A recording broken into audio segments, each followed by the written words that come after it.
दारू पिऊन वाहन चालवून अपघात केला प्रकरणी दहिवडीतील संजय नारायण जगदाळे उर्फ बिट्टू सावकार वय वर्ष 46 याच्यावर दहिवडी पोलीस ठाण्यात गुन्हा दाखल करण्यात आला आहे।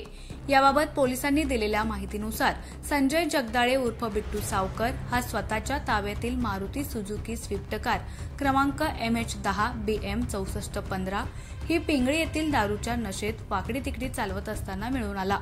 त्याचबरोबर शुक्रवारी रात्री घटनास्थळावरून मिळालेल्या माहितीनुसार त्याने वडूज पोलीस स्टेशन हद्दीतील मांडवे आणि दहिवडी पोलीस स्टेशन हद्दीतील पिंगळी बुद्रुक गावच्या हद्दीवर एका आणि दहिवडी वडूज रोडवरील महादेव टेकाजवळ अशा एका 2 गाड्यांना उडवलं होतं। यामध्ये त्याच्या ताब्यातील स्विफ्ट गाडीचं मोठं नुकसान झालं असून सुदैवानं त्यास इजा झाली नाही।